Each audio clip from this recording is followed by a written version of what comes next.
Hello students, আমি Moumita ma'am. আশা করি তোমরা সকলে খুব ভালো আছো। Welcome back to our channel. Students, আজকে আমি তোমাদের সেকেন্ড সেমিস্টার মেজর ইংলিশ থেকে দ্য ফ্রগস ড্রামা থেকে 6 মার্কসের কিছু কোয়েশ্চেন নিয়ে আলোচনা করব, যেগুলো তোমাদের এক্সামের জন্য কিন্তু খুবই ইম্পর্টেন্ট। তোমরা ক্লাসটি স্কিপ না করে পুরোটা দেখবে আশা করছি। চলো, ক্লাসটি শুরু করার আগে বলে রাখি যে আমাদের কিন্তু অনলাইন ক্লাস এখনো চলছে। তোমরা যারা ভাবছো যে আমাদের কাছে অনলাইনে অ্যাডমিশন নেবে, তারা আমাদের হেল্পলাইন নাম্বারে যোগাযোগ করতে পারো। আমাদের হেল্পলাইন নাম্বার দুটো রয়েছে, একটা হচ্ছে 6295916282, আর একটা হলো 7076398606। তোমরা কিন্তু এখানে দেখতে পারবে নাম্বার দুটো, ঠিক আছে?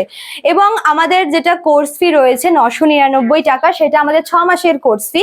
এখন অ্যাডমিশন নিলেও তোমাদের কিন্তু সেম অ্যামাউন্টটাই পে করতে হবে, এবং তোমরা বিগত 6 মাসের সব নোটস কিন্তু একেবারেই পেয়ে যাবে, ঠিক আছে? চলো, দেরি না করে ক্লাসটি শুরু করে দিই। দেখো, তোমাদের the frogs are the pot of গোল্ডের মধ্যে যেহেতু অপশন আছে, অনেকেই হচ্ছে দ্য ফ্রগসটা পড়তে চাইছো না, আবার অনেকে কমেন্ট করে বলছো যে ম্যাম দ্য ফ্রগস থেকে কিছু কোয়েশ্চেন আনুন। তো তোমাদের তোমরা যারা পড়তে চাও তাদের জন্যই মেইনলি এই ক্লাসটি নেওয়া, এই ভিডিওটা করা। তো তোমরা হচ্ছে কাইন্ডলি দেখবে ভিডিওটা, এবং ভালো লাগলে অবশ্যই লাইক কমেন্ট করবে, ঠিক আছে?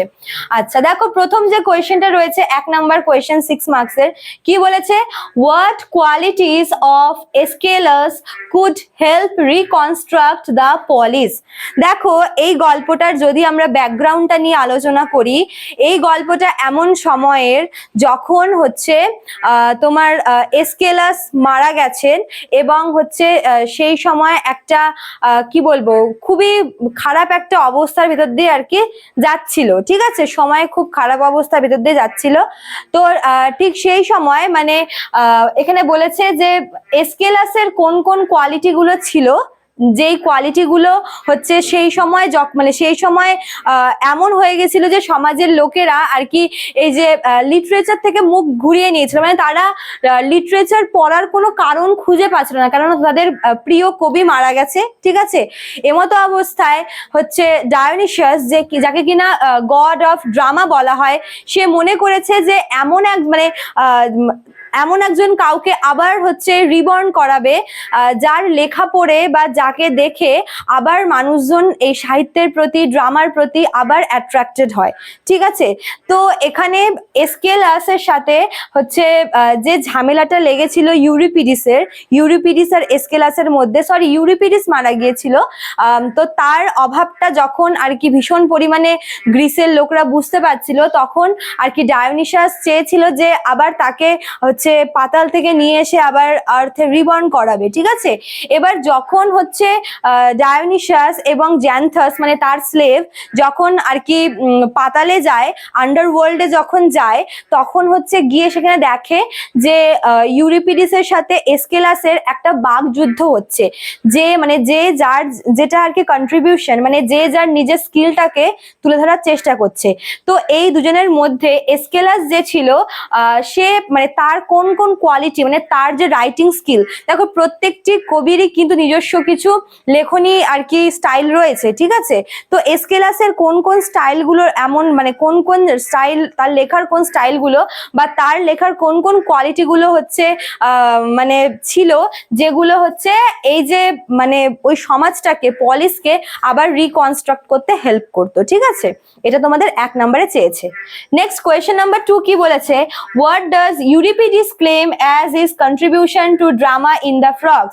এই ইউরিপিডিসের সাথে এসকেলাসের ঝামেলা হচ্ছিল, ঠিক আছে? ঝামেলা মানে ইউরিপিডিস রিসেন্টলি মারা গেছে, এবং ইউরিপিডিসকে আবার আর্থে রিবর্ন করানোর জন্য ডায়োনিশাস উইথ জ্যান্থিয়াস এরা যাচ্ছে কোথায়? আন্ডারওয়ার্ল্ডে। সেখানে গিয়ে দেখে ইউরিপিডিস তো রয়েছে, প্লাস ইউরিপিডিসের আগের লেখক যে হচ্ছে এসকেলাস, সেও সেখানে রয়েছে, এবং তাদের মধ্যে নিজেকে সেরা প্রমাণ করার একটা লড়াই চলছে। তো ফার্স্ট কোয়েশ্চেনটা যেটা হচ্ছে এসকেলাস বলেছে, এসকেলাসের কোন কোন কোয়ালিটি গুলো ছিল, মানে তার লেখার কোন কোন স্টাইল গুলো হচ্ছে এমন ছিল যেগুলো হচ্ছে কি আবার মানুষের মনে লেখার প্রতি, সাহিত্যের প্রতি ভালোবাসা জাগাতে পারে। এন্ড নাম্বার 2, এখানে হচ্ছে ইউরিপিডিস ক্লেম করেছিল যে তার লেখা মানে সে কি বলেছিল যে তার ড্রামার বা তার কন্ট্রিবিউশন কি ছিল ড্রামাতে, ঠিক আছে?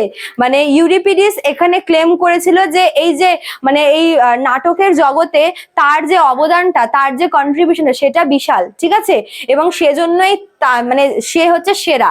তো ইউরিপিডিস তার নিজের ফেভারে, তার নিজের হয়ে, নিজের পক্ষ নিয়ে কি কি বলেছিল সেটাই হচ্ছে 2 নম্বর কোয়েশ্চেনে জানতে চেয়েছে, ঠিক আছে। নেক্সট কোয়েশ্চেন নাম্বার 3 দেখো কি বলেছে, হু ইজ হেরাক্লেস, ঠিক আছে। হেরাক্লেস যাকে আমরা হারকিউলিসও বলি, তো হেরাক্লেস হচ্ছে গড জিউসের ছেলে, ঠিক আছে। সে হচ্ছে হাফ মানে মানুষ, হাফ তার মধ্যে মানে ভগবানের তার মধ্যে ক্ষমতাও আছে। তো সে হচ্ছে তার জীবনে অনেক অসাধ্য সাধন করেছে, অনেক এমন কাজ করেছে যেগুলো অর্ডিনারি মানুষের পক্ষে করা অসম্ভব। তো এই হেরাক্লেস কিন্তু ছিল হচ্ছে ডায়োনিসাসের হচ্ছে হাফ ব্রাদার, ঠিক আছে, মানে যাকে সৎ ভাই বলা হয়। তো এখানে হেরাক্লেস কে, এবং ওর সঙ্গে দেখো কি বলেছে, why does Dionysius disguise, ঠিক আছে, হিমসেলফ অ্যাজ হেরাক্লেস। দেখো ডায়োনিসাস এবং জ্যান্থাস যখন আন্ডারওয়ার্ল্ডে যাবে বলে ঠিক করে, তারা প্রথমে ভাবে যে আগে হেরাক্লেসের কাছ থেকে কিছু অ্যাডভাইস নেবে, কেননা হেরাক্লেস অলরেডি অনেকবার আন্ডারওয়ার্ল্ডে গিয়ে এসেছে, সে সেখানকার অনেক কিছুই চেনে, ঠিক আছে। তো যখন হচ্ছে মানে তার কাছে যায় হেরাক্লেসের কাছে, তখন কিন্তু ডায়োনিসাস হেরাক্লেসের মতো ড্রেস আপ করে যায়, কেননা সে মনে করে যে হেরাক্লেসকে সবাই পছন্দ করে, সবাই ভালোবাসে। তো যদি ডায়োনিসাস যদি হেরাক্লেসের মতো ড্রেস আপ করে হচ্ছে হেডসে যায়, হেডস মানে হচ্ছে ওই আন্ডারওয়ার্ল্ডে যায়, তবে সেখানে হয়তো তার কদরটা বাড়বে, সে হয়তো ওখানে এক্সট্রা কিছু এন্টারটেনমেন্ট, এক্সট্রা কিছু ফ্যাসিলিটি, এক্সট্রা ট্রিটমেন্ট পাবে, ঠিক আছে। আচ্ছা, লাস্ট এখান থেকে তোমাদের যেটা পড়তে হবে সেটা হচ্ছে ডেসক্রাইব হেডস। হেডস মানে কি? হেডস মানে হচ্ছে সেই ওই পাতালপুরীটার কথা বলা হয়েছে, ঠিক আছে, আন্ডারওয়ার্ল্ডের যেখানকার রুলার হচ্ছে প্লুটো, ঠিক আছে। দেখো মেন গল্পটা কিন্তু এই হেডসেই হয়। জ্যান্থাস মানে ডায়োনিসাস আর জ্যান্থাস যখন হেডসে যায়, যাওয়ার সময় তারা কি কি দেখে, তারা সেখানে কি কি তাদের এক্সপিরিয়েন্স হয়, সেগুলোই কিন্তু তোমাদের এখানে চেয়েছে, ঠিক আছে। তো এই 4টা কোয়েশ্চেন তোমাদের মেইনলি পড়তে হবে 6 মার্কসের ফ্রম দ্য ফ্রগস ড্রামা থেকে। তো তোমরা হচ্ছে এগুলো ভালো করে দেখে নিও, তোমরা নোট ডাউন করে নিও বা স্ক্রিনশট মারতে পারো, ঠিক আছে। আশা করি তোমরা ভিডিওটি বুঝতে পেরেছো। ভালো লাগলে অবশ্যই লাইক, কমেন্ট করবে, শেয়ার করবে। দেখা হচ্ছে নেক্সট ক্লাসে। Thank you.